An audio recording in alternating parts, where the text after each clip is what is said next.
este equipo de entrevistadores, Pedro Trujillo y Silvia Gereda, a quienes les damos la bienvenida. Buenas noches, señores. Muchísimas gracias, Juan Luis. Muy buenas noches a todos.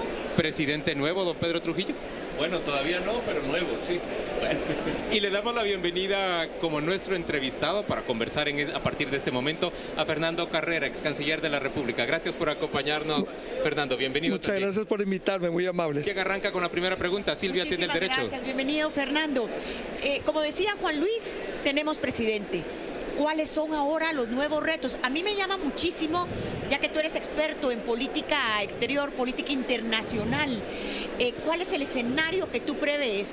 El tema internacional es un tema que lo ha tocado muy pocas veces Jimmy adentro de su campaña, pero ¿cuáles son los retos? ¿Qué le recomendarías tú al nuevo presidente y cómo encuentra Guatemala en este sentido? Sí. Mira, se parece un poco a los problemas internos de Guatemala. Vamos a ver que la agenda internacional en este momento está muy vinculada a la agenda interna. No hay mucho divorcio entre una cosa y otra. Las tres prioridades más importantes que él tiene que responder es, uno, el tema de la transparencia y la honestidad en la gestión pública, y esto es una demanda internacional también. El tema de la justicia y la lucha contra la impunidad, esa es una demanda internacional, y el tema de la atención a la pobreza y al desarrollo, otra demanda internacional.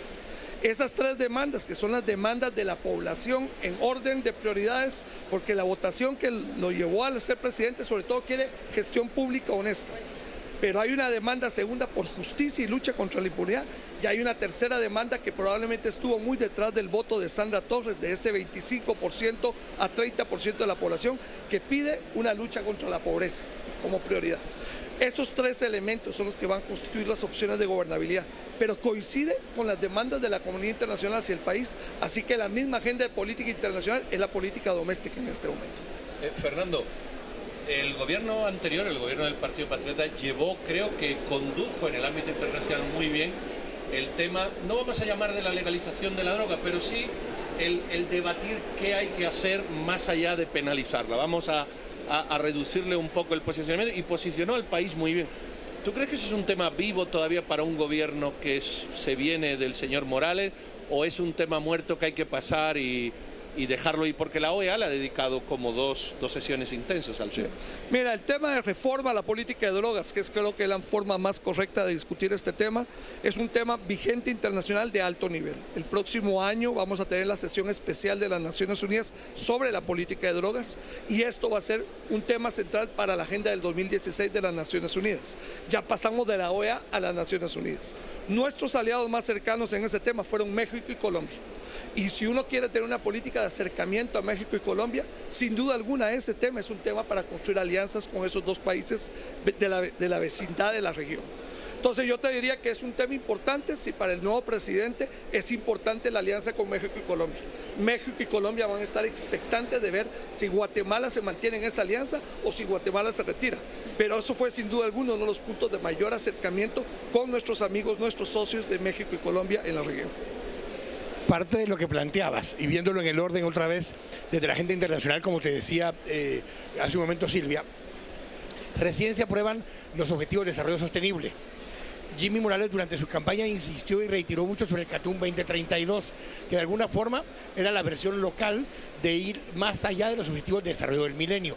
¿Cómo se vincula esa agenda internacional con justamente, y tú estuviste en los dos momentos, tanto acá en Segeplan como en Asamblea de Naciones Unidas, viendo esta aprobación? ¿Cómo se vinculan ambos temas y cómo ve la comunidad internacional justamente esa agenda de desarrollo sostenible vinculada al Catum 2032?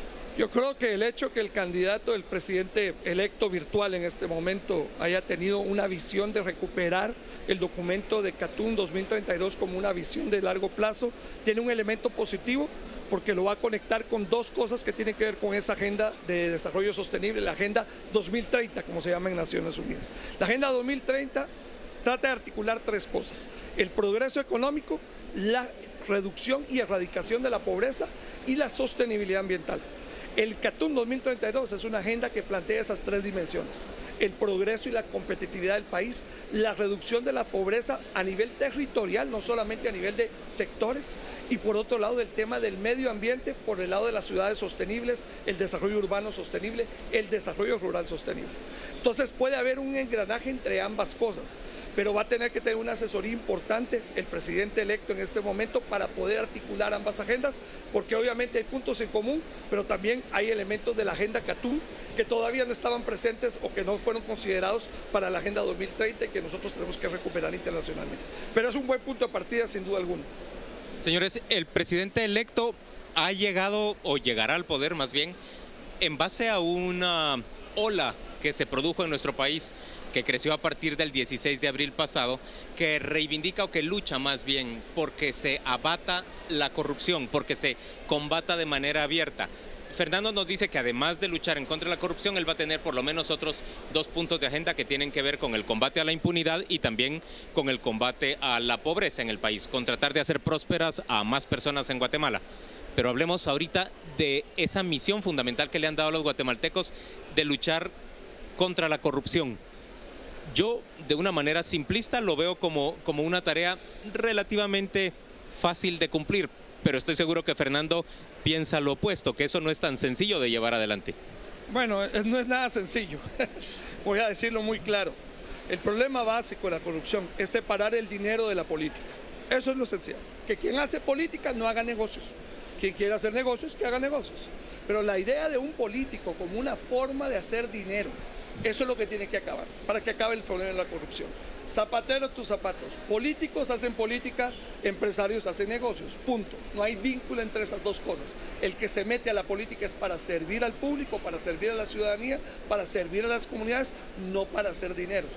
Y la única forma de separar esas dos cosas, dinero y política, es empezando en primer lugar por la reforma al financiamiento de los partidos políticos. Los partidos políticos tienen que ser financiados totalmente distintos. Segundo y muy importante, todo lo que tiene que ver con los regímenes de contratación del Estado, tanto de obra pública como de otros tipos de contrataciones, medicinas, etcétera, donde están las fuentes de corrupción principales. Y bueno, lo vimos muy notable en esta discusión de este año, el tema de las aduanas y el manejo probo de la parte tributaria y de la parte de las aduanas. Ninguna de esas agendas es sencilla, todas son complejas. Políticamente implican un enorme apoyo y además vencer grupos de interés y grupos fácticos en este poder, en este país, que se benefician de esa agenda en este momento. Pero si queremos ponerlo en sencillo, lo sencillo es esto: hay que separar el dinero de la política. En eso consiste toda la tarea de luchar contra Fernando, yo solo quisiera cuestionarse sobre este tema. Pareciera que Jimmy tiene una única opción de tener un gabinete de primera categoría, probo y con experiencia. De lo contrario, no va a aguantar con este costal sobre los hombros. Ese es un requisito, sin duda alguna tiene que tener personas que puedan conocer la administración pública y gente honesta, por supuesto, y le van a pedir mucha honestidad. Yo te diría que muchas personas le van a pedir honestidad sobre experiencia, porque es realmente el elemento más importante, es el valor ético en este momento. Lo que le da gobernabilidad al nuevo gobierno, lo que le da espacio político, oxígeno, es la honestidad sobre todo, más que el talento y la capacidad, que finalmente alguien honesto, rodeado de asesores correctos y teniendo un equipo técnico correcto, puede tener una gestión acertada, ¿no? Pero el punto más difícil, finalmente, es que eso no es suficiente. Eso es como el primer paso, pero no es el paso decisivo. El paso decisivo es que él tiene que constituir también a través de eso alianzas políticas básicas. Y estamos hablando de alianzas en el Congreso, en la parte de los partidos políticos, y alianzas en los poderes fácticos del país, que abarcan, entre otros, obviamente, al sector empresarial, a la comunidad internacional, que se ha convertido en un poder importante en este país, y también los elementos que tienen que ver con los sectores sociales, los sindicatos, que tienen un enorme peso en las decisiones. ¿Cómo balancear todos esos factores? Es parte del arte de la política lo que viene. Un elemento que también hay que decir: la política no se testea en la campaña electoral. La campaña electoral es muy interesante, muy bonita, muy mediática, es una especie de fiesta. La política se testea en el gobierno, siempre es así. El arte de la política es el arte de gobernar. Y esto es lo que vamos a ver en los siguientes días: la capacidad del presidente electo de ejercer la política desde el punto de vista del arte de gobernar. Fernando, ¿no será que tenemos equivocado un planteamiento de que siempre buscamos negociar entre actores y olvidamos un elemento que evite eso, que es la burocracia? La burocracia y el servicio civil lo que hace precisamente es evitar que el político pueda negociar, porque hay un eje de profesionalización transversal que se lo impide siguiendo una regla. ¿No será este el momento de imponer esta ley de servicio civil para evitar la necesidad de estar permanentemente negociando con grupos de poder en vez de hacer un eje transversal que siga unos lineamientos legales? Pedro, sin duda alguna la agenda que tiene que ver con la transparencia, yo mencioné el tema de financiamiento de partidos políticos, desde el punto de vista de la gestión pública, pasa por una ley de servicio civil, pero nuevamente esto va a enfrentar dificultades, porque hay grupos fácticos que se benefician de la falta de profesionalización del sector público. Pero yo pienso que el presidente electo va a tener que presionar si quiere ser serio. Y el factor de apoyo principal para eso, hay que decirlo, no van a ser los poderes fácticos ni los partidos políticos, van a ser la ciudadanía, los grupos organizados ciudadanos y los medios de comunicación, que no había mencionado anteriormente, pero son un nuevo factor de poder también en esta discusión de la política del año 2016.